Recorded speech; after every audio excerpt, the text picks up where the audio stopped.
Blog Talk Radio.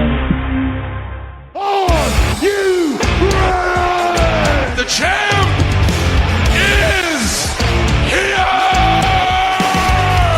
It's just a man! Give me a hell yeah! What the rock is cooking?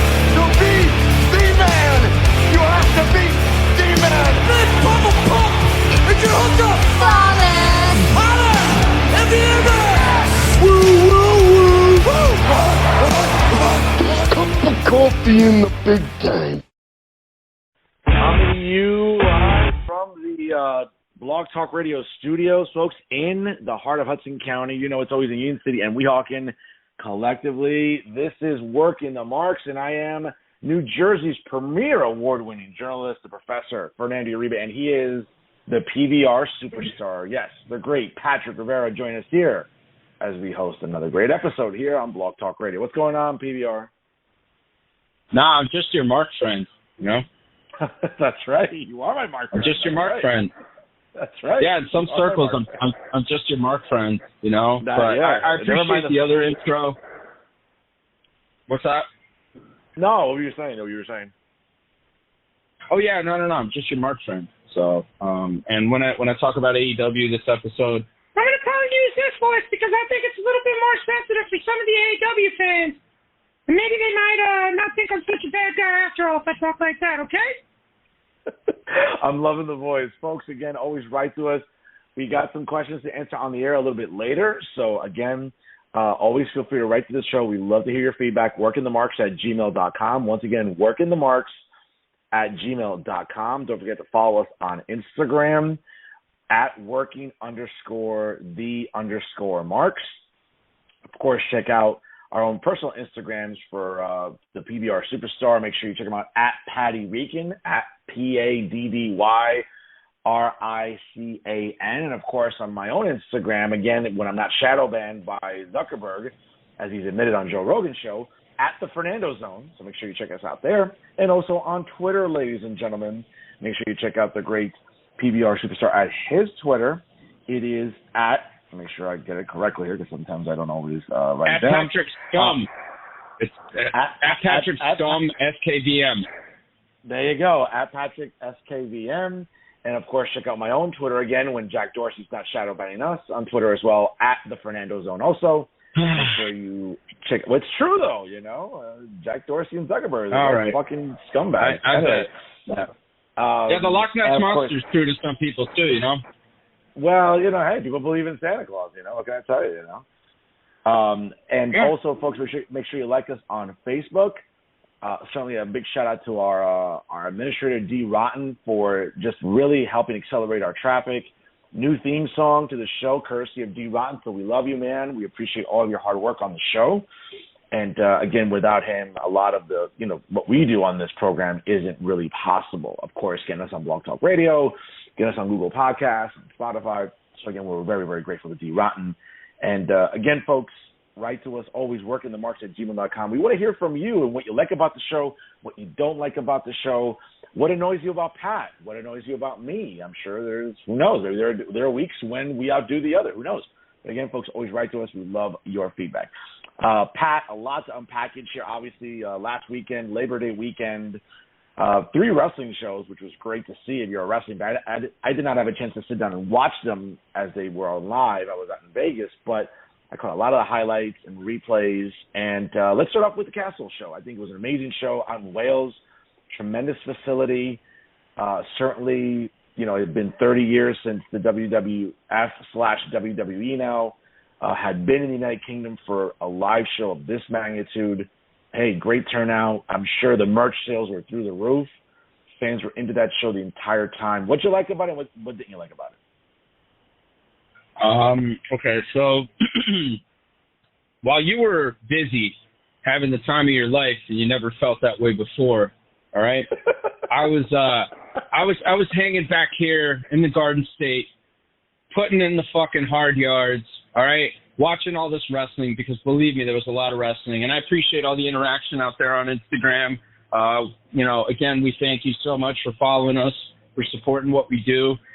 But yeah, I mean, the show itself was fantastic. The facility is actually the stadium that the Welsh national team uses, the football team, for all of their international matches and stuff like that. So it's a top-notch facility. And it was crazy because going into this, there was a lot of rumblings about this event not selling out, or this event not meeting the quota that they were trying to meet in terms of attendance. But they still ended up with 62,000, close to around 63,000, which is pretty darn good. And the event itself, I thought, was really, really good. The things that really jumped out to me, I mean, all of it was good, like I said. I don't have any gripes with any of it. I thought the show itself went well. I know there was a lot of marks complaining about what happened with Drew, but we'll talk about that a little bit later. For me, the thing that really just jumped out was Matt Riddle and Seth Rollins. The way they worked together, the story they told, Matt being this, young up-and-coming guy taking on Seth, who's a wily veteran, and, him being able to hang with him, but getting a little too overzealous and Seth making him pay. And, I thought both of them put on a fantastic match. I thought they worked very, very well together. I thought the psychology was great. They laid in a lot of stiff shots. Matt Riddle just continues to take his game up to the next level more and more. I mean, like, every time we see the guy out there, he's just getting better and better. And I feel slowly but surely they're going to kind of start veering away from the whole, Jeff Spicoli, stoner bro thing. And I think he's going to kind of slowly keep a little bit of that, but, become a lot more serious because, as we all know with his background, he's a pretty serious guy. He's a pretty legit dude and can kick a lot of ass if need be. But, yeah, the match to me was tremendous. And you know what? I'll even say the main event was great. I thought the main event was awesome. I thought it was very well produced. Drew and Roman went out there, just beat the crap out of each other, had a great match. They really haven't had many bad matches together, I'll be honest, because every time they work, they always bring it. And, obviously the debut of Solo Sikoa at the end of the match, and then, having Tyson Fury get involved, knocking out Austin Theory when in his attempted cash-in, and then just the whole big bow and the whole big package, for the audience there. And I know some people complained about the booking, but again, I think we'll probably end up talking about that at some point before we're done with this segment here. But for me, overall, great show. Really enjoyed what Matt Riddle and what Seth Rollins did. Enjoyed the main event. All the matches I thought were pretty stacked overall. Liv Morgan, man, every time she goes out there, she gets better and better. Her and Shayna had a great match. And yeah, overall, I just thought the whole card was really, really good. I'm with you, bro. Top to bottom, great card. Again, here's the mark in me. Love seeing the full names again. Matt Riddle, of course, and everything else that were, the marks like me love. But great show. Didn't have a chance to watch it live, but as I was getting ready for dinner out in Vegas, I was looking at the replay on Peacock. Fortunately, it didn't take like 7 hours to watch it with the 35,000 ads, but solid show, like you said, top to bottom. I'll tell you right now, I think the match that really stood out for me was Gunther and Sheamus. I think they beat the piss out of each other, and it was everything you expected in that match. I think, listen, I've never been the biggest Sheamus fan. I understand the purpose he serves. He's been a dependable worker. Never been great to me on the mic, per se. I think this is his best work lately, being part of the Battling Brutes faction. But without a doubt, you knew that was going to be a knockdown, drag-out. The crowd was solidly, obviously, behind Sheamus because of proximity, geography. And, listen, I think that's a great feud. As you saw, obviously, on SmackDown this past weekend, Imperium, well, certainly Imperium reforming at Clash of the Castle, I think was great because I like that. I love that faction. I think that the tag team, I think, is very underrated. But good to see this. I hope they continue it. Obviously, we don't want to see this feud for like 9 months per se, but I think it's great. I think it'll, certainly continue to pique interest. At some point, maybe Sheamus gets the rematch, maybe gets to go over on Gunther and win that elusive Intercontinental, heavyweight championship that he has yet to win in his career, in his Hall of Fame career. We'll see. But overall, a great show. And to your point about attendance, listen, whether it's in the UK, whether it's BK, whether it's, wherever on this planet. WWE knows how to draw a crowd. They know how to maximize the potential when it comes to a show. And, listen, even in this new regime now of Paul Levesque overseeing creative, I mean, clearly the fans are taking a liking to it. The ratings are telling us that. We'll talk about that a little bit later. But a good show overall. Obviously, later that weekend, I mean, the Worlds Collide show was great with NXT, the third brand in WWE, in my opinion. But as we know, that's always been a point of contention. Great show there. Obviously, Mandy Rose unifying the women's championships was great. For me, I'm being a big Mandy Rose fan. I'll tell you, if anyone's improved in the last, I would say, 16 to 18 months in WWE, I mean, I'll tell you, it's going to be hard to find someone better than Mandy Rose, bro. That woman has improved infinitely since we first saw her some years ago. A fitness model, the eye candy. She's still eye candy, believe me. I'd love to, have her garnish my wages after having a child with her. But infinitely improved, a good show overall. And then we moved to All Out. Obviously, what was it, like 21 matches? It felt like it, I guess, when you watch the replay.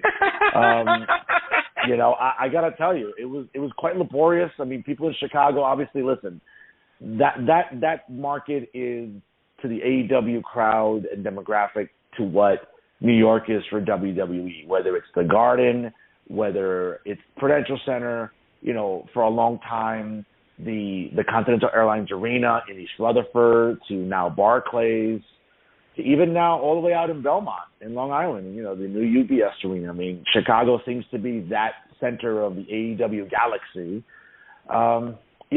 Again, I would argue, Pat, a long show, nothing really spectacular per se. A lot of the matches had their spot fest like we expected.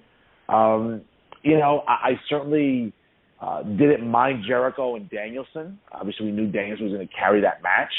I didn't like Jericho going over, but I understand why it was booked that way. Very anticlimactic about the trios tag team tournament finals with the Elite going over there and winning.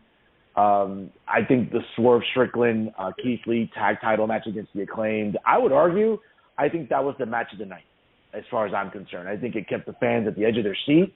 I think the fans were really, really hot in that match. I think more so than really any other match. Because by the end of the night, when it came to Moxley and Punk in the main event, I think people were a little deflated. They had been there for so many hours. But I would argue that was probably my highlight of the evening for All Out. What you think? What'd you like? What didn't you like? So let me start with NXT first, developmental. And with NXT, the show, again, very well produced. I mean, everything made sense by the time it was done. Ricochet and Carmelo Hayes, I thought was a really, really awesome match. I mean, those two match up very, very well.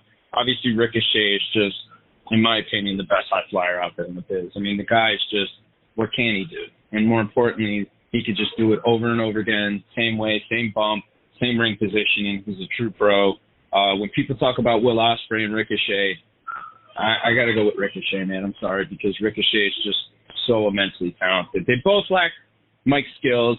Ospreay is kind of doing the cheap heat thing, but whatever. But that match was really solid. The tag team match I thought was really, really good.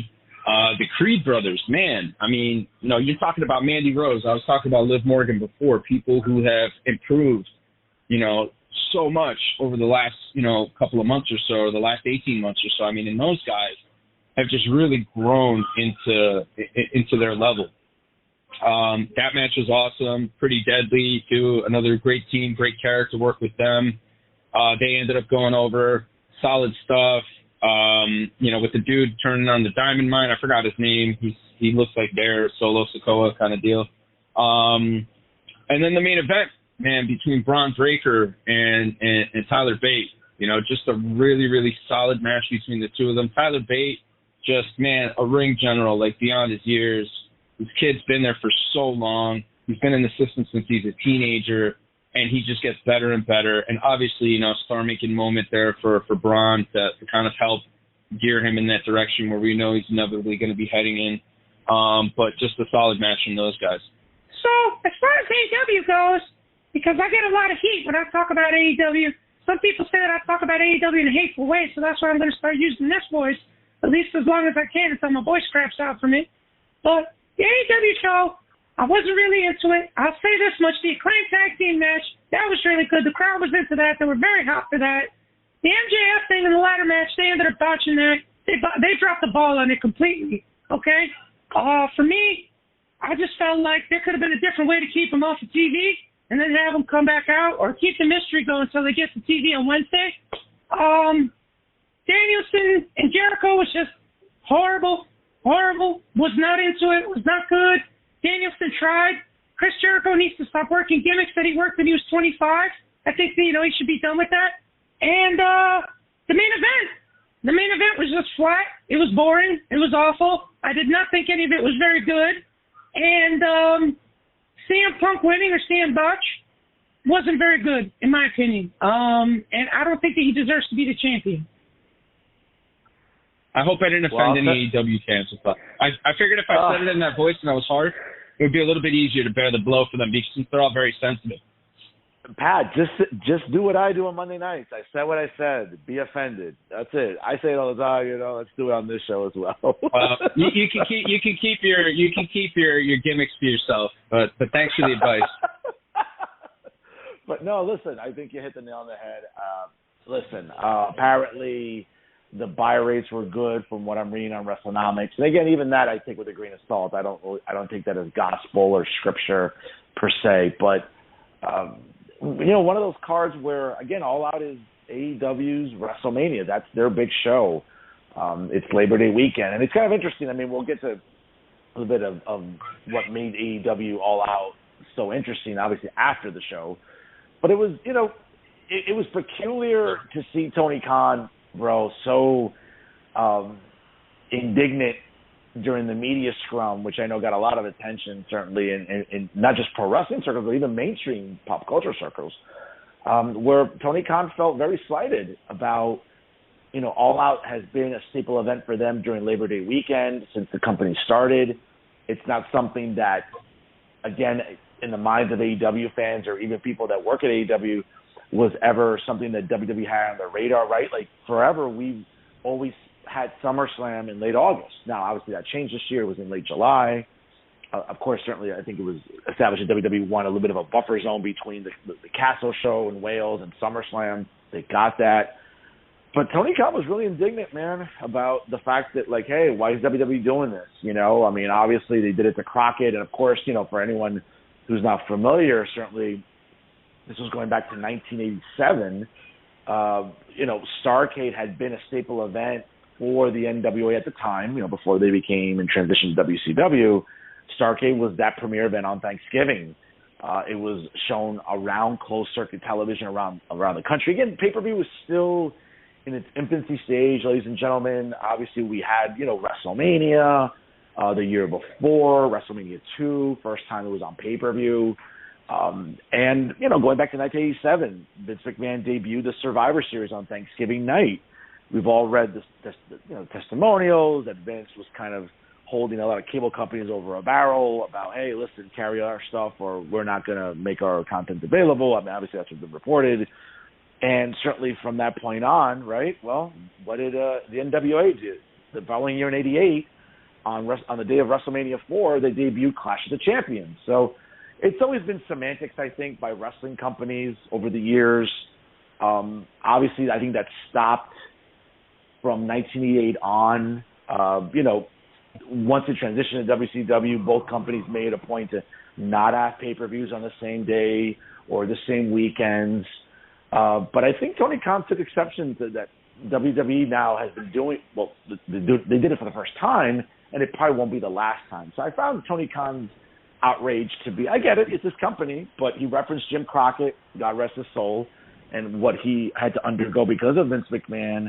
And he was very emphatic, Pat, that, well, he has more money than Jim Crockett, so he's ready to fight this war. I don't know if Tony Khan wants to go up that alley and sort of pick a fight there, bro.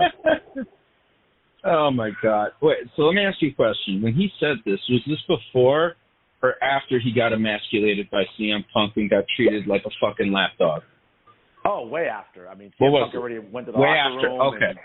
Yeah, it was way after, and obviously, well, I mean, we'll talk about when CM Punk left the media scrum and left Tony alone. We'll talk about what happened after that. But yes, no question. He was very evacuated. Tony was. I mean, bro. I mean, come on, man. Anybody that's got eyes can see that. So now this guy, you know, probably because he doesn't want to tell his favorite wrestler to shut the fuck up. He doesn't want to be mean to him because he loves him, and you know he's still got a bunch of stuff he probably wants to autograph for him. So Tony Khan going off about this kind of stuff is absolutely ridiculous because, number one, WWE don't care about him, bro. They're running fucking their events. They had one event the day before, and the other one was like, 2-3 hours before his? If anything, you know what both companies were doing? They were giving to the fans.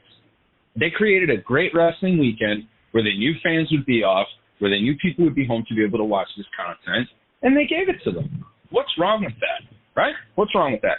Now, as far as the Jim Crockett comment, Jim Crockett, Davy Crockett, Betty Crocker, King Kong Bundy, it don't matter. Tony Khan, whoever, okay? If your product is good and you feel like your product is really, really good, then you shouldn't be afraid of competition. You shouldn't be afraid of people trying to see, you know, what you're about or if they could take their product to your product. Competition makes everything better. You know what I'm saying? You take a look at the Attitude Era. You know, you take a look at sports, rivalries, you know, it only makes teams better. You know, I mean, perfect example today. You're obviously a devout member of the whatever the Cowboys call themselves. Cowboys Cowboys Nation, sir. Cowboys Nation. Yeah, Cowboys Nation. Cowboys Nation. All right, that thing. And I'm a 49er fan, big 49er fan, member of the faithful, right? Some of the best times of football were when those teams were feuding and facing each other constantly, right? That rivalry was awesome. And it made for great football, and it made for great television, right? So if Tony Khan is so confident in his product, and Tony Khan feels like he has such a great alternative product, then you shouldn't be afraid to take on the heat because you're providing something different than what they are. But, of course, the late, great Rick James, cocaine's a hell of a drug. So I don't know, man. I just thought that was really tacky on his part, and I think he maybe might have done it to divert from the fact that he just got sunned by his top star. On YouTube. So, yeah, more paranoia, bro. Drugs are bad. That's all I got to say. No, absolutely. And, again, certainly without a doubt, it won't be the last time that dual shows are on by different companies and whatever. I mean, listen, let's be honest, okay? Going back to, did anybody complain WrestleMania weekend that, you know, while WWE had the NXT show at noon and then 2 nights of WrestleMania, that like that same weekend in Dallas, that different shows were going on by Impact and NWA and others? No, it was fans enjoy wrestling. So why not make it available as much as possible and let the audience decide? I mean, folks, again, you know, you don't need a PhD in business to understand like this is free market capitalism. You know, let the free markets prevail. And let the customer, us, the wrestling fans, gravitate to where we want to. I don't think it's the end of the world. And at the end of the day, from what we understand, Pat, looking at numbers, it's not like this hurt AEW. I mean, apparently it was their best buy rate since Double or Nothing. So, again, Tony made his money. And without a doubt, obviously, it created a lot of interest in what's going on, obviously, for the ensuing days. So let's get to the headlines here. And obviously this week, a couple of interesting things. After the Castle show, a good Raw rating, even on Labor Day, where we know that normally Labor Day being the end of summer, theoretically, obviously kids are going back to school the next day or that week of. Hey, Raw still get a solid 2.094, slightly down from the week before at 2.11. Obviously, a little, obviously higher than it was 2 weeks ago, 2.01. Even before that, 1.978, 1.957, 2.23 on August 1st, and obviously the week right before Paul Levesque took over as head of creative was 1.9. So Raw, obviously, solid rating. Been trending upward. Yeah, certainly after the Castle show. It's been trending upward for a while. There was a lot of intrigue about where, this is going. Certainly the SmackDown rating continues to be solid, over 2 million, high twos, not just 2.094 or 2.1. I mean, we're talking about 2.2, 2.3. I think at one point, it was peaking at 2.4. listen, the ratings speak for themselves. I think the fans are gravitating to Paul Levesque. Listen, bro, this is the mark in me. I've liked the booking. I've liked the presentation. I've liked the storylines. I like the United States, the coveted United States Heavyweight Championship being featured prominently on Raw. We're seeing some guys and girls being featured that we haven't been seen. And, as someone that was getting a little tired of Vince with the presentation and good to see people like, Dexter Lumis on and that very funny storyline that he has with The Miz going. The fact of, featuring, obviously, the return of Braun Strowman, that was a big pop for the fans in the building. Again, Raw continues to impress. NXT's been doing well under the supervision of Shawn Michaels. Certainly, again, SmackDown continues to be great. On a side note, I'm a little disappointed about Pat McAfee not being on the broadcast team until the end of this college football season because, I like Corey Graves on Monday. Having to endure Corey Graves twice in a week, not exactly my brand of vodka, Pat, but, what do you think? I mean, what are you really enduring? I thought you liked this guy. I don't understand. Fans are so fickle, man, I tell you. But they really are. I mean, but what's the problem? Really? What is the problem? It's not so bad. He's actually good at what he does. I just think McAfee was a different type of color guy. Again, different than Graves. I mean, I think, Graves kind of goes out of his way to be that Bobby Heenan heel color guy on commentary. McAfee's weird, man. McAfee he'll mark out for Nakamura, then he'll mark out for Roman Reigns, then he'll mark out for the next heel, and then the next face. So it's kind of funny. I think Pat kind of keeps it a little spontaneous. You don't know where he leans. But your thoughts on the Raw ratings, man? Well, they've been trending upward for a while. I think this is something that was going to happen regardless. Obviously, with Triple H coming in, it ended up getting better and getting there a lot sooner. I think a lot of it has to do with the fact that, he's creating a lot of interest right now. He's getting a lot of fans to come back to see, hey, is this actually going to be like what we think it is, or is it going to be something different now? You know what I'm saying? And that's really, I think, what's keeping fans still coming back, just the intrigue of it all. Obviously him bringing in a lot of his people from NXT, kind of stamping, himself, his mark, putting his mark on the brand. You've been seeing it for a little bit here, and I think it's only going to, trend further in that direction the more we go along.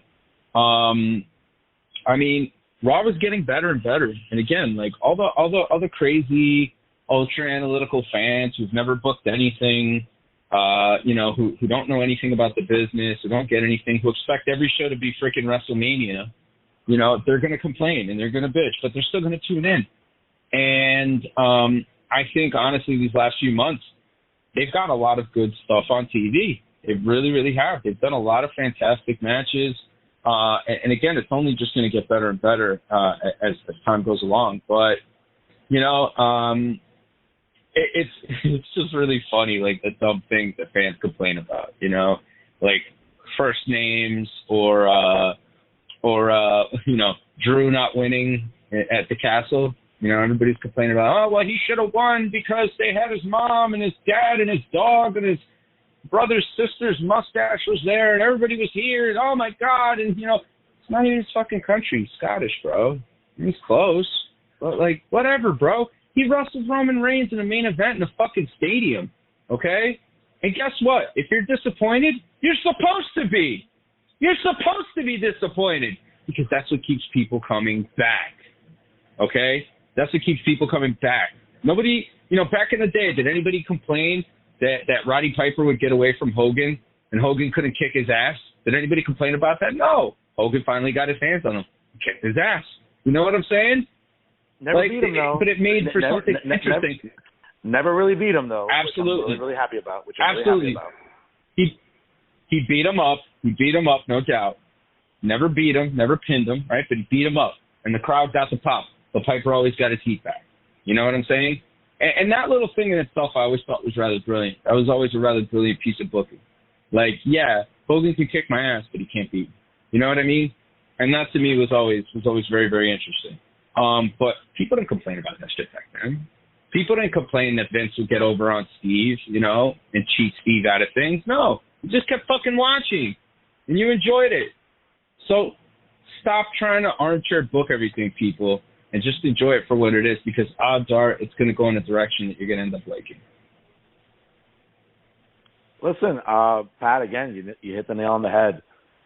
Without a doubt, it's something that I think fans get fickle about. And, it's one of those things, man, that it's almost like a predetermined outcome. You kind of, from just watching wrestling as long as we have, that whenever it's a momentous occasion, whether it's the hometown crowd rooting for the hometown guy, and I get it, you're right, it's not Scotland, it's Wales. But, people in the UK are they're very regional, It's like if it's someone from the UK, they tend to root for that person. I mean, it's interesting, right? Like, whether you're from Ireland, Wales, Scotland, it's kind of interesting.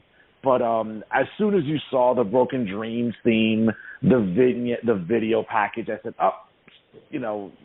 Drew's definitely losing today, some way, somehow. Unlike, Daniel Garcia this past week on Dynamite in Buffalo winning the coveted Ring of Honor Pure Championship. So, not the booking, booking that some marks like, the hometown guy should win, the hometown girl should win. That's not always the case. I think, like you said, they do it to get the reaction, to piss people off, because they'll keep watching.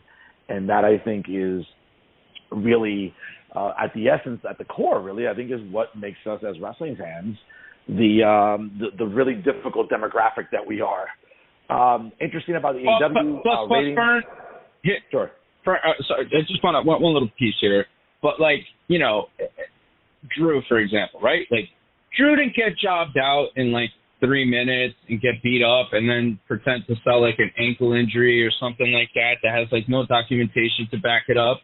No, he didn't do any of that, right? He went out there. He had a knockdown, drag-out fight with Roman, almost beat Roman, had it not been for the interference of Solo Sikoa, okay? You had the World Heavyweight Champion ringside. I mean, bro, all these things are pluses. And he lost, yeah, but he lost in a way where he's still strong. It's not his time now. I mean, is anybody going to complain when we get Drew against Karrion Kross? Are you going to complain? I'm not going to complain. They're going to beat the shit out of each other. It's going to be entertaining. You know what I'm saying? Absolutely. So, again, people, Absolutely. Stop trying to take controls of the ride. Don't assume the controls and take it for a nosedive. You know what I'm saying? Absolutely. Just let it kind of coast. Enjoy the ride and see where it goes. Because I guarantee you, when it's all said and done, you're not going to be disappointed. And if you are, then you're just a miserable bastard. I can't do anything for you. That's right. Let's flip over to the AEW ratings this week. They cracked 1 million again, 1.035. Last 3 weeks, they've been over 1 million. Not overwhelmingly over 1 million, but still a million's a million, as they say. 1.020, 1.049. That's the last 3 weeks. The last time that they had reached 1 million was right after Forbidden Door on June 29th. They had been the high 900,000 since then. But, again, this is only the 8th time this year, Pat, that they've cracked 1 million. Again, we talked about on the last show in 2021, they cracked 1 million 12 times. Now, again, okay, they're kind of maybe ahead of schedule a little bit. But, hey, 1.035, there was a lot of intrigue about after what happened at All Out. People were certainly wondering what's MJF going to do, what's he going to say, because we know that, hey, they have to start the show on Wednesday night with him. And sure enough, they didn't disappoint. They were in Buffalo. He came out, classic heel form with a Buffalo Bills jersey, kind of singing the praises of Josh Allen and the Buffalo Bills, which we all know was totally disingenuous, as we got to find out 5 minutes in. But again, there was some intrigue there with what MJF was going to do. There was a lot of intrigue also because of, and we'll talk about, that's our main event topic this week, but about what happened on Sunday during the media scrum. Obviously, no Kenny Omega, no Young Bucks, no CM Punk for different reasons. One was injured, supposedly, during the match. The other 3 were suspended. Actually, all 4 were suspended, theoretically, because of what happened, and we'll talk about that a little bit later. But there was a lot of intrigue there. I think the Dynamite fell flat. I would not have brought out MJF that way. I would have brought him out from the beginning, just solid heel heat, I get it. Bringing in Moxley was necessary because of the shuffling of personnel. But I don't know, man. I love Moxley to death, and I think he's been carrying this company for the better part of the last half year. You know, with his work, his promo work is still what it is.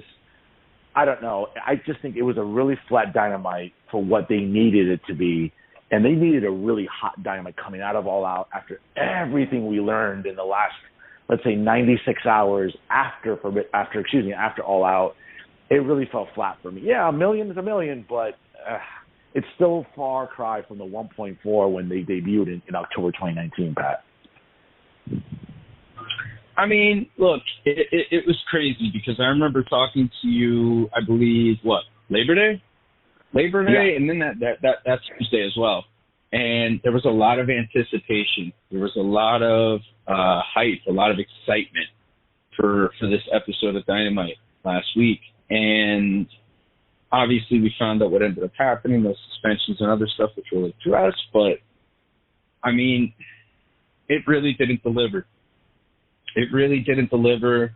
They really didn't do anything new or intriguing or interesting. In other words, I felt personally, and maybe you might feel the same way, but I feel like they didn't do enough to bring me back for next week. You know what I mean? Because they had me. They had me right out of All Out. They had me with everything that happened and all that other stuff. You know, and again, press from aside, right? The return of MJF. Okay, let's see what happens here.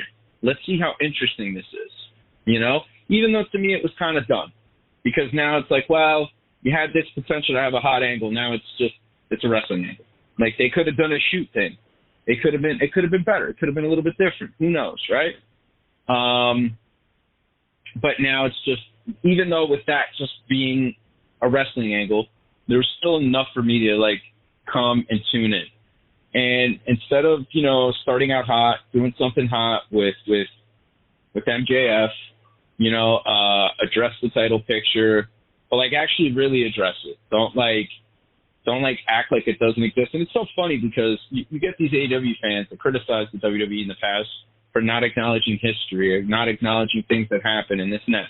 Tony Khan did not acknowledge what happened at all, but that's okay. You know what I'm saying? Then he did this video where he read off a teleprompter instead of going out there and addressing the crowd. I mean, you know, people could talk all the shit that they want about Vince McMahon, but for the most part, when shit's happened, Vince was going out there and addressed the crowd. You know what I mean? The Bret Hart thing, that was different. You know what I'm saying? Because that was the beginning of an angle that was, you know, ended up taking over wrestling. But I mean, like, for the most part, when shit pops off, Vince will go out there and address people. He will. You know what I'm saying? And I thought that was a good opportunity for Tony Khan to go out there and address people, but he didn't. Personally, if I was Tony Khan, I would have tried to talk to these guys and keep them all there. And keep them there. And forget about the undercards bitching and moaning and belly aching about what people can or can't get away. To some extent, that's Tony Khan's fault if something like that does happen. Because Tony Khan should have put his foot down a long time ago and should have set the standards and the boundaries of what can go on and what can't go on in the company. Obviously, those guys, they're main eventers. They're important to the company. Some of them are office. I get that. But, like, he should have figured out a way to make it work, man. Because I really don't think that he's going to capture something like this again. I don't think that something like this is ever going to happen again. You know what I mean? And even if it is a work, they still didn't capitalize off of it that night. So, you know, now they're going into next week. They're building towards Grand Slam. Okay, that's fine. But, like, I'm not terribly intrigued. I'm just not. Like the desire to want to watch is not there. And I think that that's going to translate to a lot of casuals. I think that's going to translate to a lot of people. And I think ultimately, I don't think they're going to be able to sustain that $1 million. I really don't. I think between that, Grand Slam will probably get $1 million.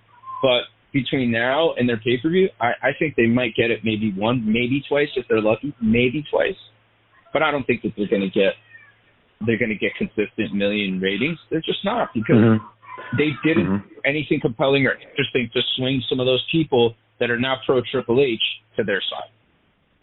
No, you're absolutely right. And to your point about Grand Slam coming up on September, I believe, if I'm just looking at the calendar correctly, coming up on September the 21st, the Arthur Ashe Center.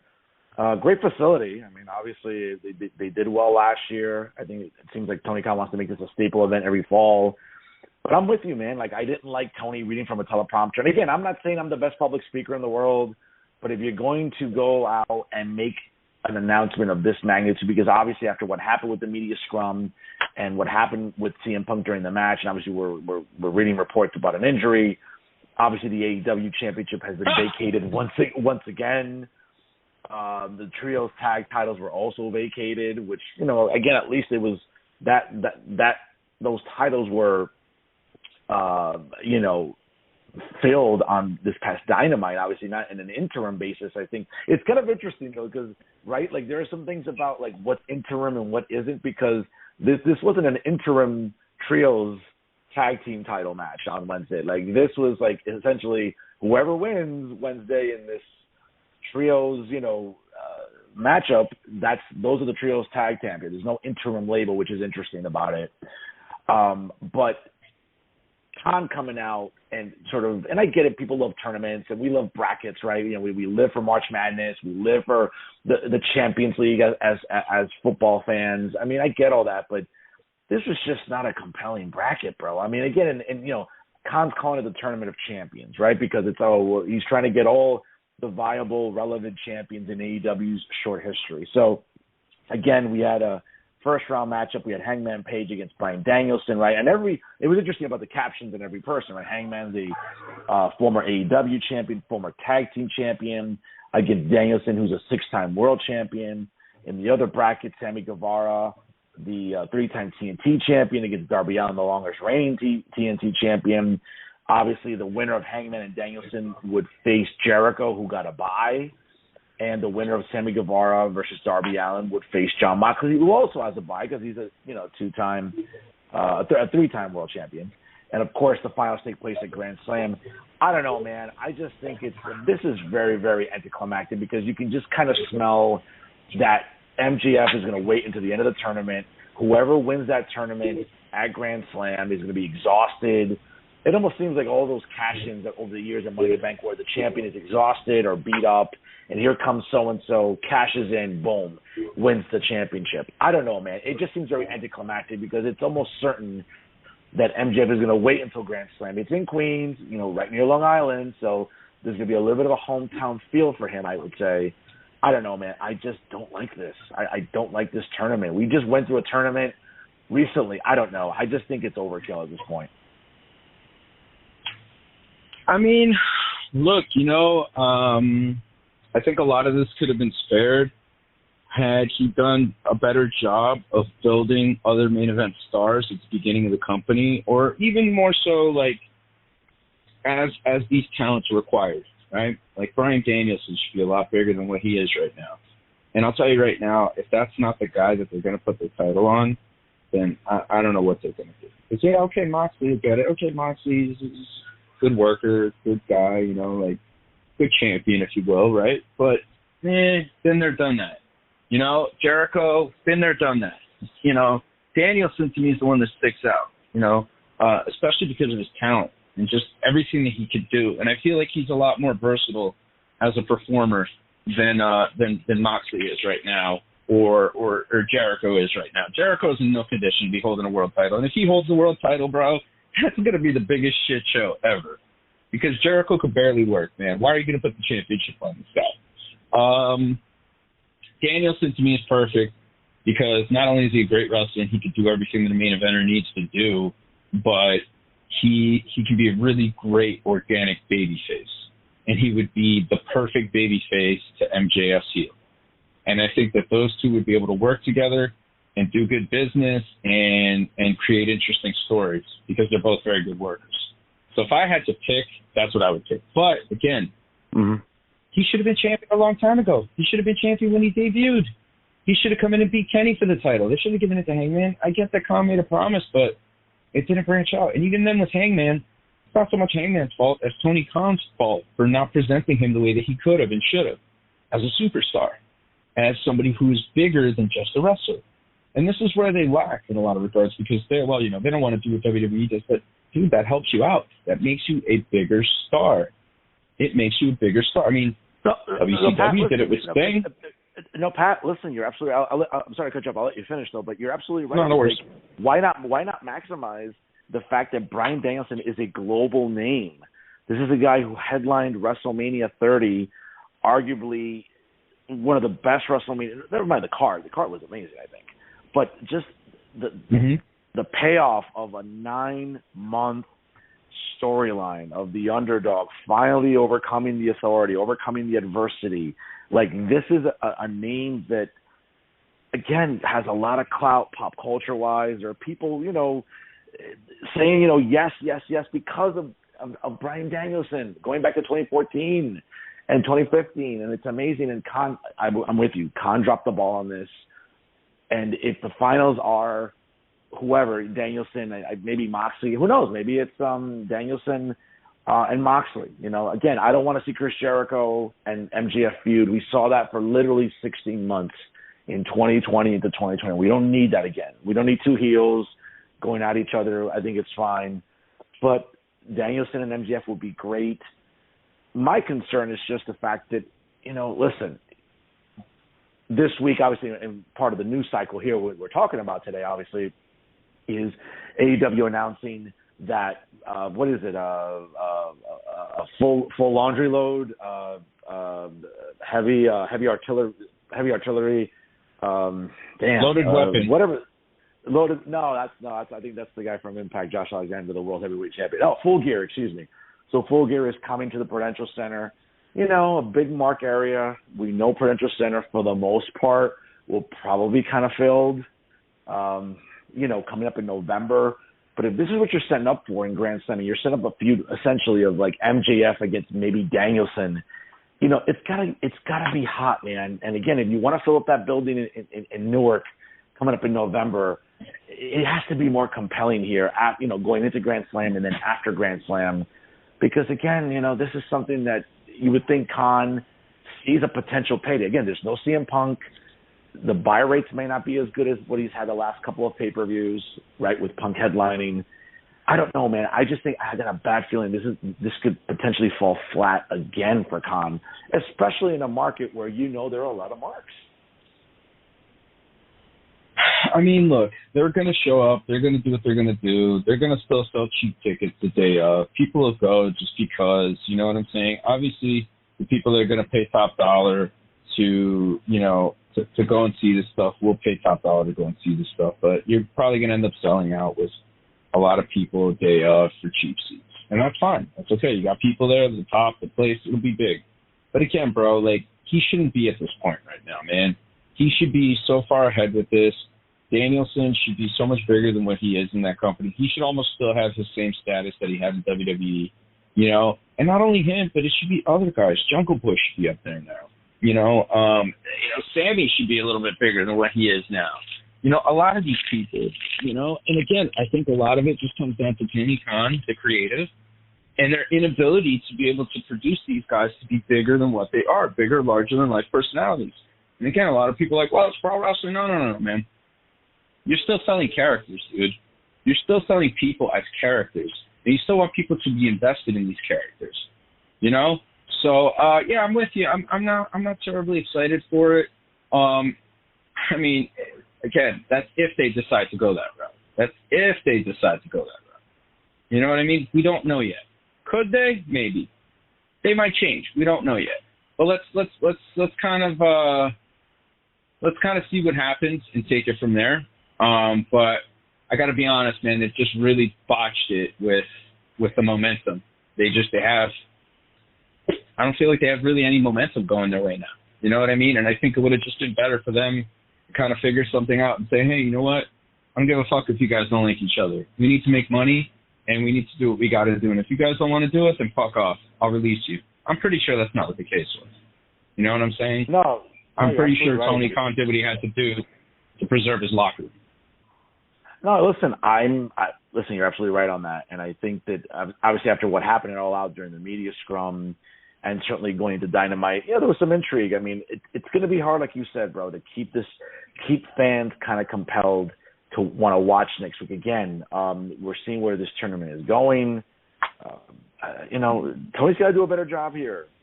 There's a lot of momentum and heat here that you can build off of coming off of All Out and what happened. And certainly, one of the biggest things to come out of All Out and certainly the media scrum is, now again, different reports this week. I'm not sure how viable they are. But apparently the Young Bucks have sent some feelers out to WWE. That was being reported in a couple other spots, Wrestle Inc., Pro Wrestling, I think RingInsider.com, a couple other sites as well. I got to tell you, man, and again, and we'll get to why that's so significant in a minute in our main event topic, but I don't know, man. It just seems like this isn't a tag team that I can't see Paul. Again, listen, if it makes money, it'll make money. Paul Levesque's about making money. The business model is there for WWE. I just don't see where the Young Bucks fit in with what WWE does from a presentation perspective. And it almost seems like if Paul Levesque were to sign the Young Bucks, so let's say, I don't know, the Young Bucks are able to accomplish, let's say, what Malachi Black just did and get out of his contract, or attempted to get out of his contract and want his release. I just think this is a team that Paul Levesque is going to have to really fine-tune. I think the Young Bucks might have to live in NXT for a little bit, dude. They're just, I don't know, man. I get it. They're an accomplished tag team. They've been in the business almost seems forever. I don't think they're the Young Bucks anymore. I think they're probably like mid-40s Bucks, in my opinion. But I just maybe don't their bodies. see them as, maybe. I just don't see them as a team that Paul Levesque would want to feature prominently. They're just better tag teams presentation-wise and worker rate-wise in WWE right now where, hey, listen, maybe it's a name that Paul would like to get. Trust me. I mean, listen, whatever helps for ratings and marketing and everything else, it'd be great. I just don't see a team like Matt and Nick Jackson being on Paul Levesque's radar. Maybe I'm wrong. Who knows? I think you're wrong. I think that those guys, the stuff that they do, the kind of gimmick, character, persona that they kind of portray, I think those guys would be perfect in the E. And I think that Triple H would maximize whatever he can do with them. And look, let's be real. They can have a ton of great matches with a lot of people there. Obviously, big dream matches, them and the Usos, So, I mean, that could be something that could be really interesting, and I think even for their differences, I'm sure that they still have a pretty good relationship with Cody. Kenny, it seemed like, was the one that didn't really get along with Cody at the end from what we read. But then again, you got to take that with a grain of salt. I think they'd be awesome over there, honestly. I really do. And more importantly, I think that they would be able to take themselves to a different level. And I think that they would be able to kind of give themselves a finishing school that they never really got, So for me, I see that as nothing but a win. The crowd will be into it. And even people who haven't seen these guys work, they're going to be like, man, these guys, they're impressive. Like, they're good flyers. And they're entertaining. And I think within the WWE structure, within the WWE confines, they do great. I mean, look, prime example, look at the work that they did in New Japan. The stuff they did in New Japan was great. Whether if it was as junior heavyweight tag team champions or tag team champions, they worked great with everybody, but they had the structure there. They had Jado as their booker saying, hey, can't do that shit. Let's keep it like this. A little bit of this bullshit, but let's keep it serious. Mm-hmm. Well, I think also, too, let's be fair. I mean, I think Paul Levesque in the WWE, apparatus and echo chamber would help him probably clean up a lot of not the sloppy stuff, but it just seems like, again, not to quote the great James E. Cornette, but it just seems like the Bucks are kind of complacent, just kind of doing spot fests or comedy stuff. And I think Paul could really get the most out of them more than Tony Khan ever could. I just think that, when you allow current talent to have corporate positions like they do as EVPs, I think it lends itself to a very complacent climate. And I think that's, again, I'm not a worker. I mean, you're the worker here, bro. But it just seems like Paul, I think, could be able to kind of maybe clean it up a little bit, kind of like when you haven't had a haircut in a while, you go to the barber and you're like, hey, listen, do me a favor, clean this up over here, get the back of my neck, get the side. I think Paul and the performance and I think the staff personnel would find a way to kind of like, okay, we get it, these guys are professionals, but they could clean up a lot of what I think Matt and Nick Jackson kind of just do egregiously, bro. Yeah, of course. I mean, again, it's when you leave people to their own devices, especially workers, they're going to go and they're going to do whatever the hell they want, whether it's good, bad, or ugly. I just think that as far as it goes with, with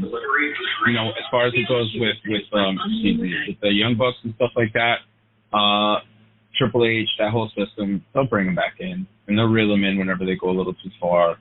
But I think they'll also understand, hey, we got some really talented guys here, and we got guys that have a following, and we can take them to the next level. And I think that's the most important thing, seeing the potential in it and taking them to the next level. And look, even though they've been AEW EVPs, even though they've been, wrestling in AEW, they've wrestled in New Japan, they've wrestled all over the Indies, Impact, everywhere, they still haven't gone to the E. And, if you're a wrestler growing up in America, it doesn't matter what the situation is. At some point in time, you're going to want to take a look.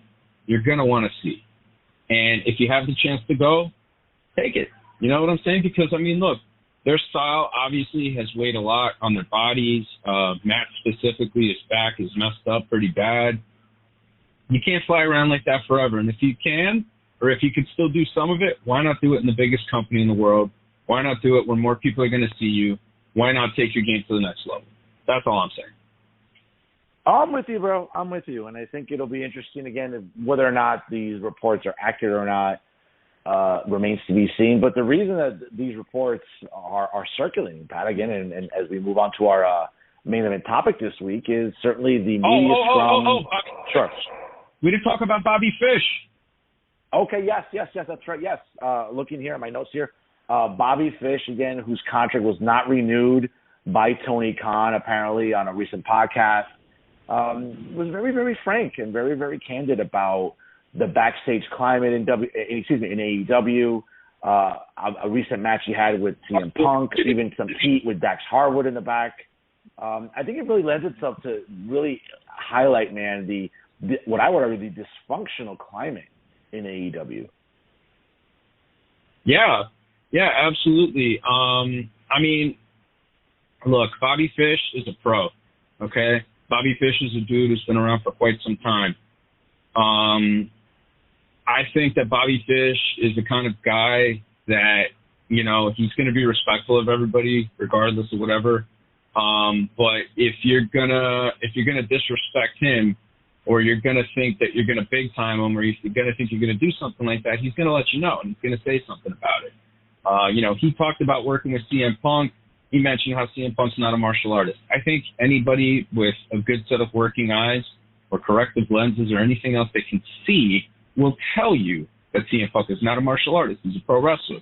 I think also a guy like Bobby Fish is very much rooted in the traditions of wrestling, is not going to accept or like CM Punk acting the way he does backstage. He's just not going to take that shit because he's going to say, well, fuck this guy. Who the fuck are you? You know what I mean? He went out there. He did what he had to do. He had a little heat with Punk. He's obviously called out Punk a couple of times. Dax Harwood, another guy that he had heat with. But he noted the difference that with Punk, he can't go out there and do business with him.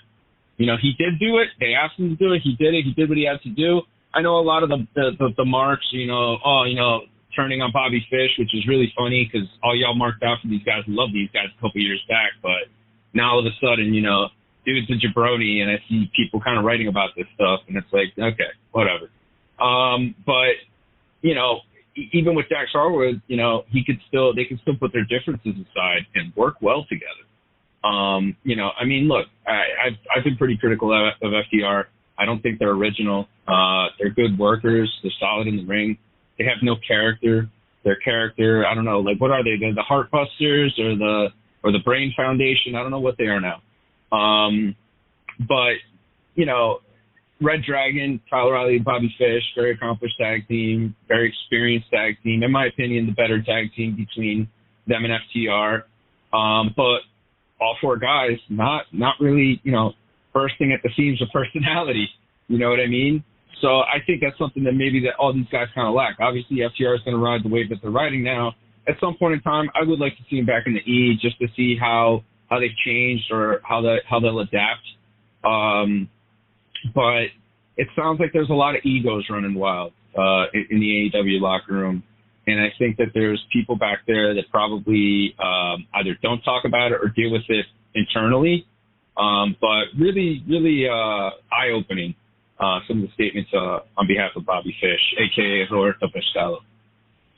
Yeah, no, listen, you're absolutely right. And I think it really lends itself to this perspective that, hey, you know, CM Punk has kind of garnered this reputation for some time about being difficult and being at times insufferable to work with. And Bobby Fish, I think, reiterated that during that interview. Now, remains to be seen what happens. I would not doubt for a second if Bobby Fish doesn't resurface in NXT. He's a great worker. Again, not the best personality, not great on the mic, but an amazing worker, solid professional. Be great to maybe kind of see him tag up again with Roderick Strong, who, you know, listen, not been the biggest fan of his work with the Diamond Mine. I get it. It's been kind of a semi-compelling storyline, but I don't know, maybe getting Bobby Fish back in there kind of is a shot in the arm for Roderick Strong, who I think is still a good worker. Remains to be seen, but certainly I think it was very eye-opening to hear Fish's comments, because it's what a lot of, not fans, but some insiders would say is, what is the problem with Phil Brooks? This I don't know, notion of either being sanctimonious and self-righteous. I think that's what Punk has come across. And when, you know, a guy like Bobby Fish, let's be honest, Bobby Fish could stretch out Phil Brooks in, I don't know, less than 30 seconds in a real fight, you know? Mm-hmm. Same thing with Dax Harwood. And I love Dax Harwood, and I love Cash Wheeler. And they're one of my favorite teams. But we got to be real about the worker and sort of, I mean, I hate to use this word, the lethal weapon that is Bobby Fish. I mean, this is a guy who can, you know, really work you over if he needs to. So very interesting, obviously, this week with Bobby Fish's comments. Pat, you know, obviously, again, that helps us transition into our main event topic here. We've been reading for days now. Every podcast has opined. We don't really know what to believe anymore. Obviously, after the media scrum on Sunday night, CM Punk pretty much took it as an opportunity just to vent his frustrations about the perception of him when it comes to him and Colt Cabana. Obviously, in a room full of, I think it was 7 journalists. It wasn't like, this isn't like the NFL where there's like 35, 40, maybe 50 journalists in a press conference. But it seems like Punk, with Tony Khan next to him, was very upset about how he's being portrayed concerning Colt Cabana, because apparently Colt Cabana is a guy that was very well liked in the locker room by people like the Young Bucks, by Kenny, by others, which again prompted Tony Khan to re-sign him to the ROH brand because he was not having his contract renewed with AEW. Phil Brooks took exception with apparently the perception of him and what it had to do with Colt Cabana. He called out the EVPs, quote, these are EVPs that couldn't even run a target, which I thought was kind of a funny line there. Referencing Kenny Omega and Matt and Nick Jackson collectively. We've read about what happened after Punk left the podium. He went into his locker room. It seemed like a brawl broke out between him, his trainer, Ace Steel. Apparently Larry, his dog, was in the vicinity. Ace Steel's wife was in there. Let's try to separate fact from fiction here, because ultimately, man, like, the big question we have here this week is, are we being worked here? Like, is this a work or is this real about what's going on with Matt and Nick Jackson, with Kenny Omega, with CM Punk? I mean, they've been suspended. I mean, listen, no one's ever going to call this the ongoing work that is Shawn Michaels and Bret Hart after all these years. But, you know, I don't know. I think this could have been a great storyline. It's already fizzled for me. I'm with you, man. I've been of the belief that this entire thing's going to work, and I felt like this is the way that they were going to turn Punk. I think maybe he was going to shoot some kind of an angle there. Again, let's kind of see where it goes. Crazy that Punk got hurt yet again. I mean, wow, dude. Like, you know, and here's the interesting thing. You mentioned Bret and Shawn, right? Bret and Shawn were both very good workers, right? Very, very good workers. Punk on his best day couldn't even lace either one of their boots, bro. I'm sorry. And especially not now, dude. this guy has not been a good performer at all. And I know that a lot of his fans are going to say, well, you got to understand that, his Mercury was in retrograde and blah, blah. Like, I don't care. Dude, you're coming back. You knew you were going to come back. Why did you put in the time to just be better in the ring? Why? You can tell that he hasn't, okay? Here's something interesting to think about, okay? Dwayne Johnson, right, The Rock, comes back in what? When did he come back originally? 2012, I want to say. Yeah, he came back in 2012 the first time. It right, was really the spring of 2011 going into 2012, leading up to the match with John Cena. Then he had a break. Right. And then if you remember, he came back in January 2013 to challenge CM Punk, coincidentally, for the WWE title and headline WrestleMania that year. Okay, so this is a guy who's got the world by the balls in Dwayne Johnson, right? He can do anything he wants, making movies, top star in the business, arguably the greatest stalker of all time. In my opinion, the greatest stalker of all time, behind Roddy Piper. Roddy Piper to me is just still the man. But he put in the time. He looked at himself. He had the awareness to say, gee, you know what? Even when I was really good at this, I still wasn't the best at it. It would probably do me some good to go hit a ring and to get some time in and to make sure that I'm good to go when the time comes for me to perform, because I don't want to look like a jabroni out there. You know what I'm saying? So what did he do? He got the E to send him a ring. They sent them a ring. They sent them Curtis Axel, Joe Hennig, and he worked out with them, and he helped them out. And he got him to the point where he was good enough to be able to work that match with John Cena at WrestleMania 28. Now, the match in 2013, a little bit different, but you could see that going into 2011 or the spring of 2011 and then leading into 2012, he was really focused because that match with Cena was actually pretty damn good, the one at WrestleMania 28, and I was there to witness that. Rocky had that awareness that even though he is such a huge name, he can coast on that alone. He still wanted to be a better performer in the ring when he came back. To me, it seems like Punk didn't do that. To me, it seems like Punk believed, I'm the best in the world, and just went out there and just worked and did whatever. And that's really the best way of describing his work in AEW thus far, whatever. You know what I mean? It's obviously nowhere near the levels of the stuff that he did in ROH. It's nowhere near the level of stuff that he did in the WWE. And it's been very underwhelming. And honestly, I just feel like it's really been mishandled. The whole thing's been mishandled. Now, could some of that be attributed to the fact that maybe Tony Khan gave him too much control? Possibly. As we all know, too much creative control in wrestling does tend to create problems. But I haven't been into it. This has completely turned me off altogether. The fact that this guy continues to get hurt. I mean, again, you're comparing this to Brett and Sean. Brett and Sean could carry that. Those guys weren't brittle. They weren't going to get hurt. Even if he stuck around, and even if let's say wanted to hot shot that angle with the Bucks, or take that heat and turn it into something, it wasn't going to last because Punk's not durable anymore, man. He's just not there. So I don't know, man. Could it be a work? Yeah, could be. Maybe shit got too real.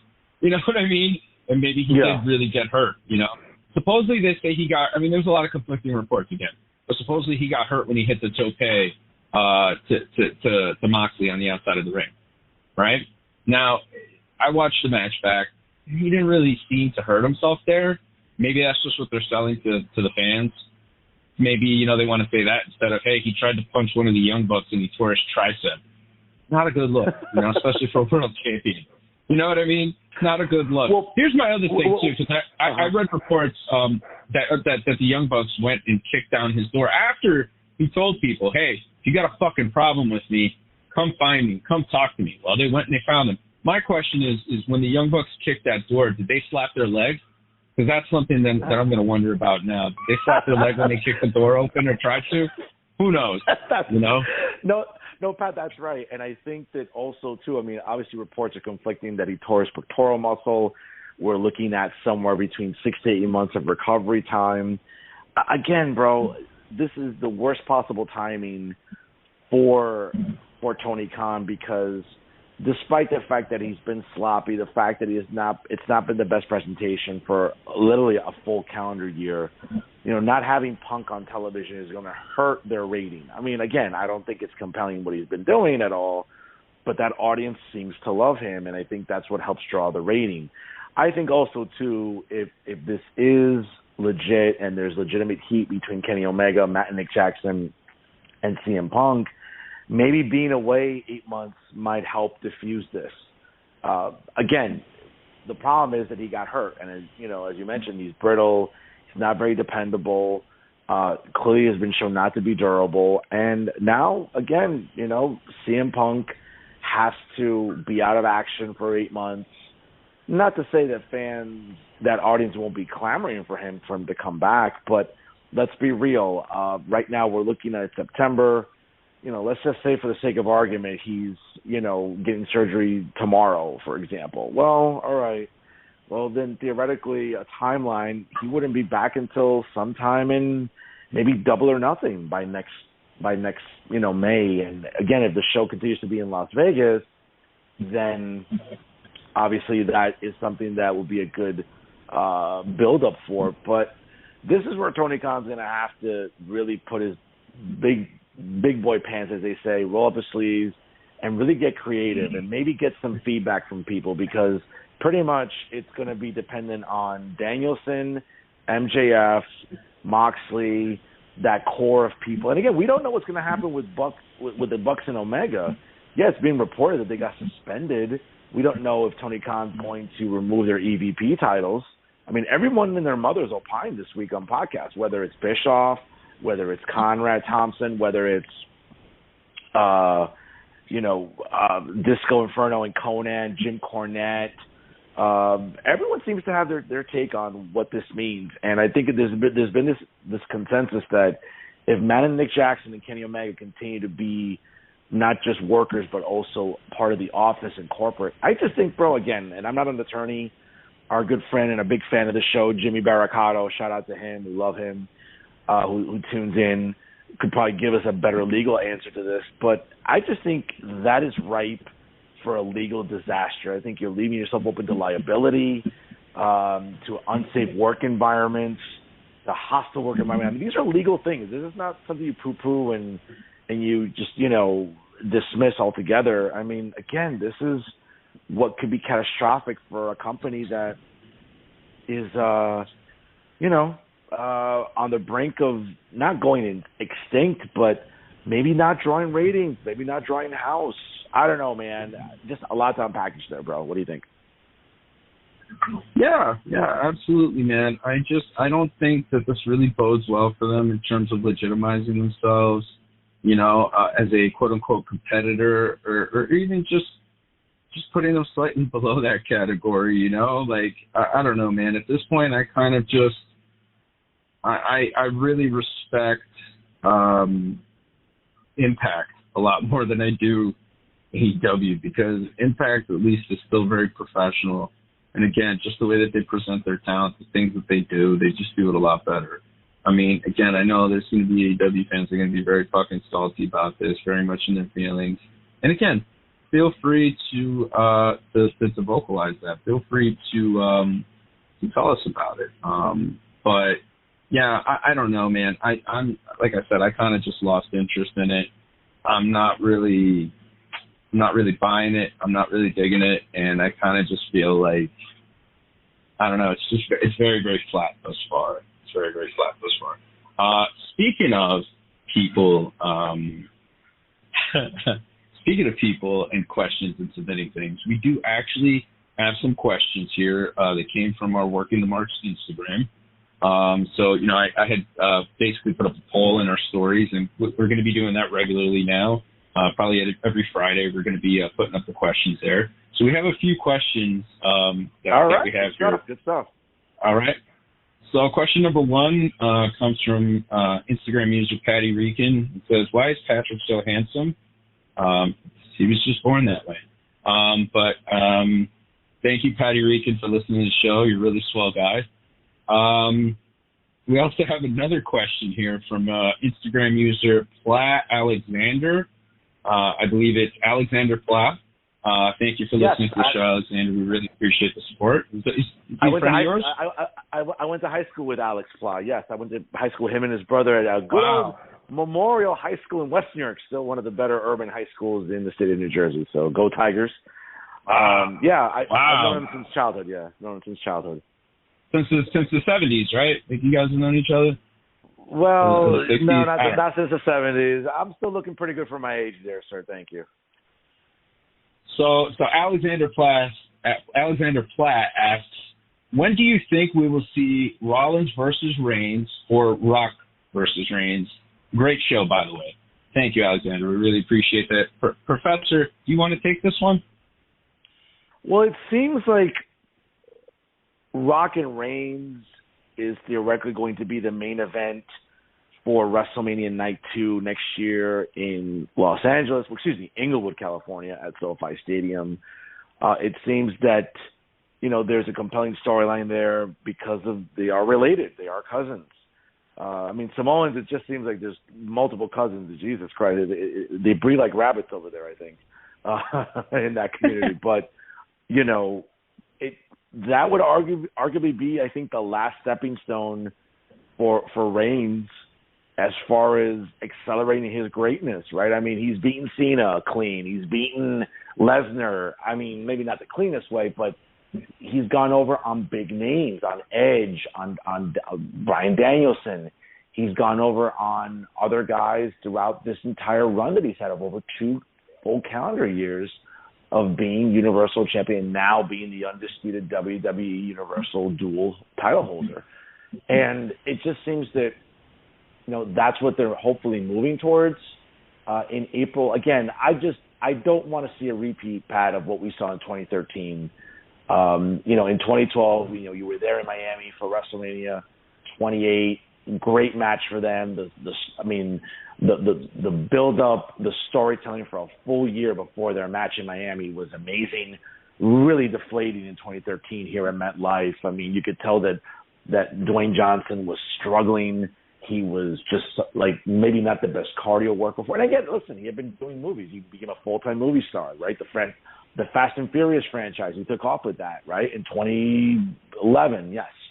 And okay, it wasn't his best match. That's my lasting recollection of Rocky. I don't want to see that next year in SoFi. I think if this is to ultimately put Reigns on perhaps the Mount Rushmore of WWE, you want a good match. And I think even Rocky, because it's his cousin, I think Dwayne's going to go out of his way to make sure that he's in good shape, that he works, that he spars, that he gets the training, that he needs for this match, because I think this could ultimately be one of the biggest main events in the company's history. As for Rollins, if everyone remembers earlier this year at the Royal Rumble, a really, really great match.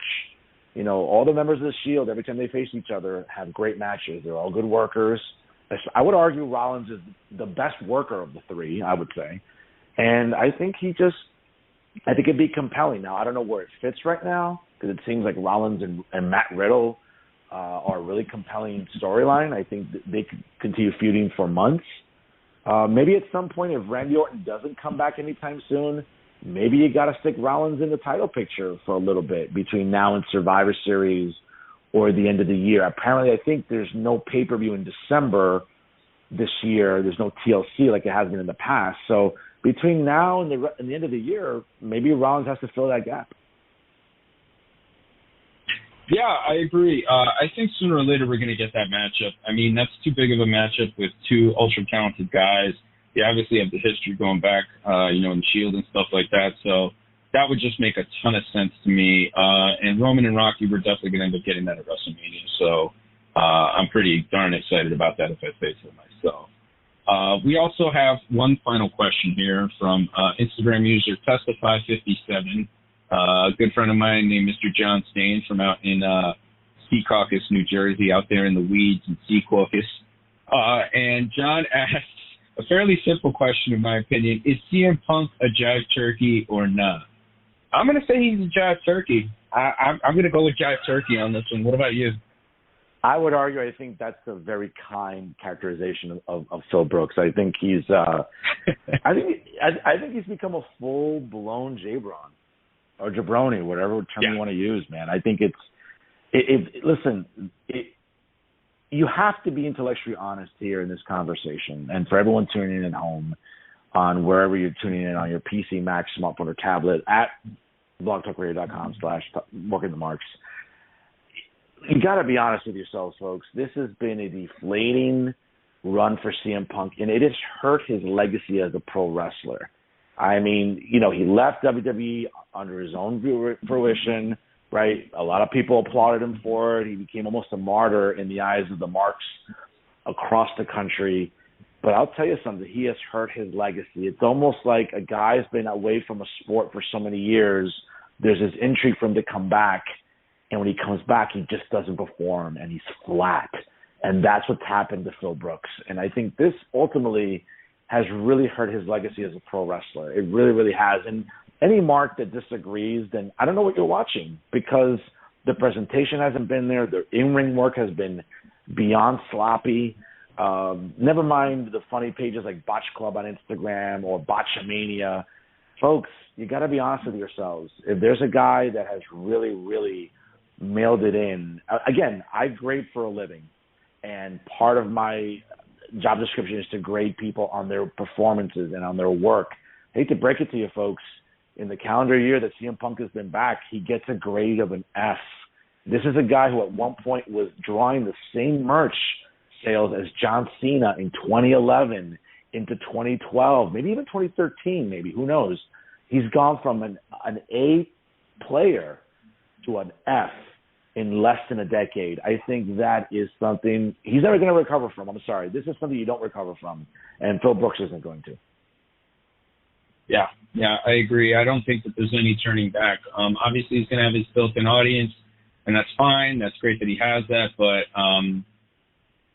I just don't see it getting any better. I felt like, him coming off this injury and coming back, the supposed pulverized foot, I thought that, this would be a really, really good chance for him to come back, be different, be better than what he was before. To me, it seems like it didn't improve at all. And it's really alarming. I think that there's a lot of fans that kind of have those Jim Cornette, Brian Last, rose-colored glasses when it comes to him, and can't really see what it is, and can't be objective about it in any regard. But yeah, I'm just I don't see any way up for him in this. I really, really don't. But time will tell on that one.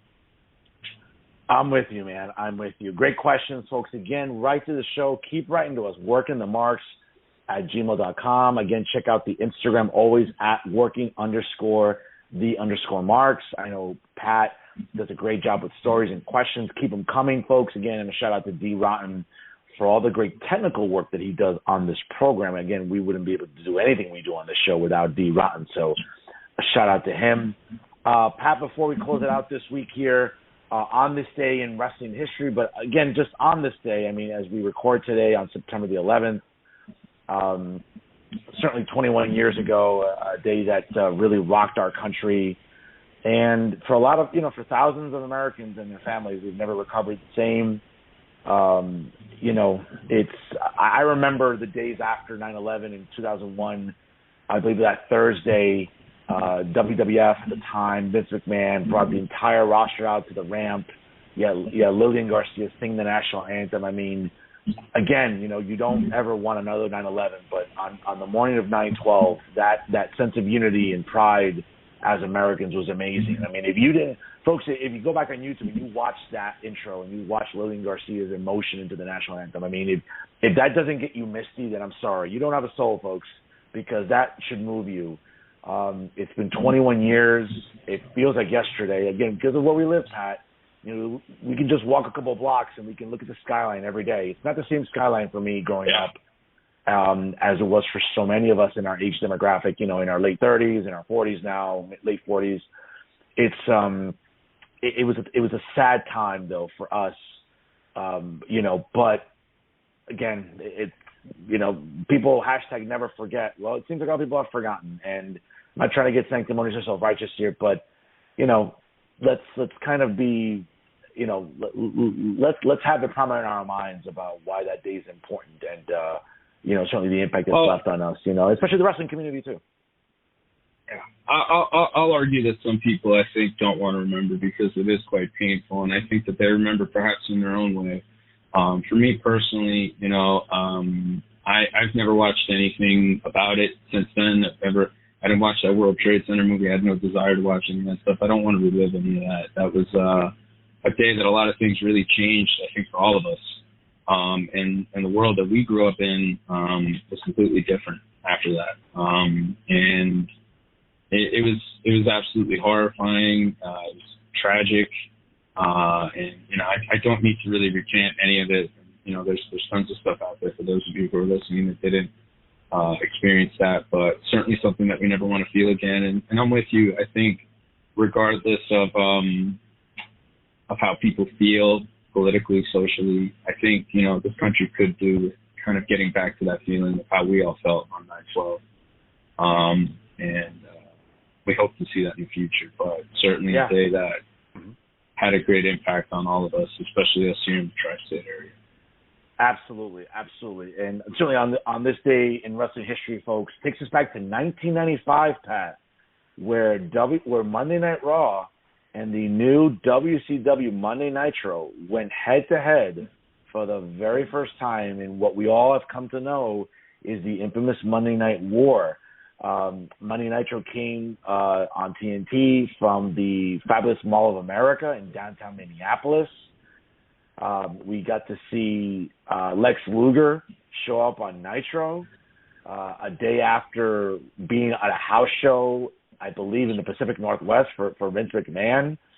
That was a startling thing for us as wrestling. Again, we're talking about the internet in its infancy here, okay? There wasn't social media. We were literally about 10 years away from having any social media, YouTube, Facebook. I mean, all we had was wrestling sites, and even that was a little dubious. But, hey, that Monday night, Lex Luger showed up in a match between Ric Flair and Sting, and it changed really the premise of how we looked at the wrestling community and the pro wrestling wars in the mid to late 90s. On Raw, we saw the newly turned heel British Bulldog take on Razor Ramon, and Shawn Michaels defended the Intercontinental Championship against Psycho Sid. And again, on Nitro, Hulk Hogan defended the World Heavyweight Championship that night. And I got to tell you, man, it was quite a momentous occasion in wrestling history to see that Raw and Nitro go head-to-head for the very first time, and what would create this unbelievable storyline for the better part of really until the end of 2001 when WCW folded and Vince McMahon bought it out. Yeah, absolutely. Really historic time, nostalgic time in a lot of ways.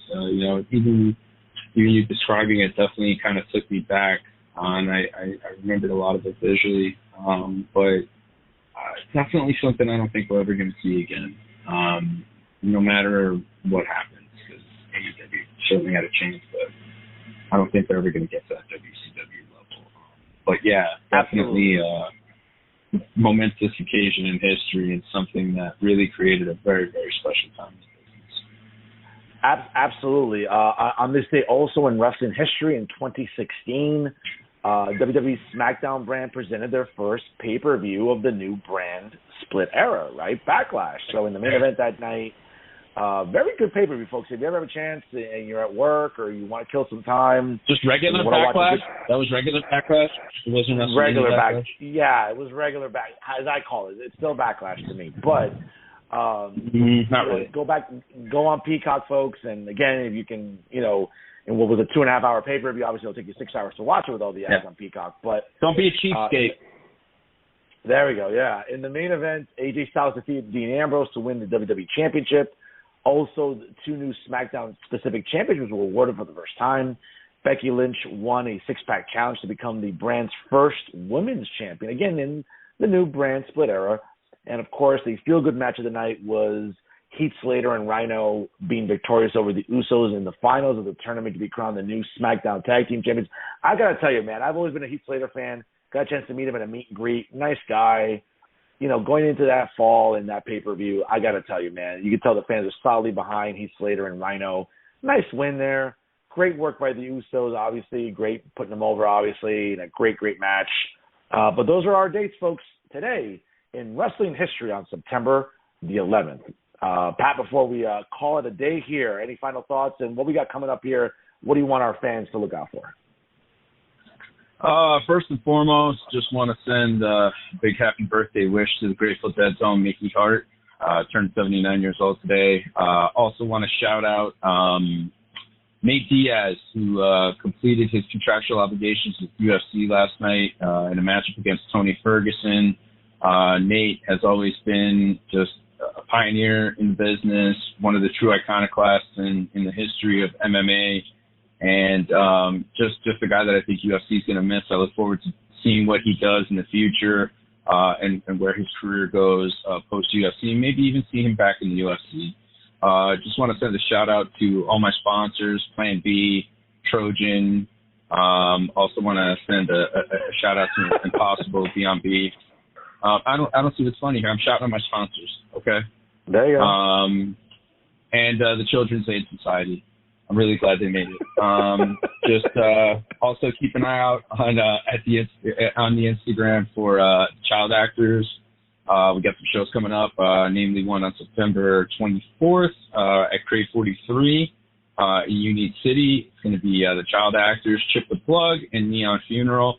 Definitely going to be another good show. A lot of great vibes there. Hope to see you out there. I saw the professor in the mosh pit last time. He's got a mean helicopter kick. You don't want to mess with him in the pit. Don't let the suits fool you, folks. He gets pretty wild in the pit there. But thank you for the continued support to all the listeners out there. Just looking forward to answering some more questions, even if they're stupid, because the vast majority of people are stupid. And keep on coming back for more. We'll be here. Thanks. The PBR Superstar said it beautifully. Folks, again, check out Real Talk with Fernando Uribe on Monday nights live on Jersey First TV via YouTube, on Facebook Live via StreamYard, and also now on LinkedIn. Great add-on by StreamYard to make it available on LinkedIn. Folks, great traffic, all organic. Shout out to U.S. Representative Josh Gottheimer out of the 5th Congressional District, pretty much overseeing Bergen County and parts of Warren and Sussex County. Had the opportunity to meet with him this past weekend at a Hispanic media event breakfast, since Hispanic Heritage Month begins next week. And who'd have known that a prominent Democrat representative in the House of Representatives and his staff find Real Talk with Fernando Uribe to be compelling television on Monday nights. So maybe a little something to learn for all these other so-so jabroni journalists in New Jersey. But I'm grateful for that. And tune in, folks. Again, tomorrow, Monday, September the 12th at 6 p.m., we have Republican strategist Jeanette Hoffman on the show. A lot of great campaigns she's worked on, what to expect with the midterms coming up now in less than really 2 months, and what's going on in the political climate in New Jersey. That and much more, folks. Always tune in on Monday nights via Real Talk with Fernando Uribe on Jersey First TV. And, folks, again, without you, our loyal listening audience, this show would not be possible. So always write to us. workingthemarks@gmail.com. Keep the questions coming. Again, shout out to everybody who takes the time to write and to listen. Without you folks, again, this show would not be possible. So again, keep the comments coming and the questions, workingthemarks@gmail.com. Also, make sure you follow us on Instagram at working_the_marks. And of course, make sure you check out our own Instagram. Check out the PBR superstar Patrick Rivera at Patty Rican. That's PADDYRICAN. You can check out my own Instagram as well when it's not being shadow banned by the scumbag Mark Zuckerberg at the Fernando Zone. And also check us out on Twitter, folks. You can check out the great PBR at Patrick SKVM. And also check out my own Twitter, at the Fernando Zone. Again, when Jack Dorsey, that scumbag, isn't shadow banning us on there. And also make sure you like us on Facebook, folks. Working the Marks, easy to find. Shout out to D. Rotten for administrating our pages, for getting us on Google Podcasts and getting us on Spotify. You can always check out all our episodes at www.blogtalkradio.com/workingthemarks. You can listen to the episodes and download them free of charge from any PC, Mac, smartphone, and tablet. Folks, he is New Jersey's premier wrestling analyst, the great PBR superstar Patrick Rivera. I am New Jersey's premier award-winning journalist, the Professor Fernando Uribe. And always remember, every single week, nobody does it better than us because we're always working the marks here on Blog Talk Radio. Folks, enjoy the rest of your week. We'll see you later on for the latest episode of Working the Marks, always here on Blog Talk Radio. Always forget, let's keep on talking.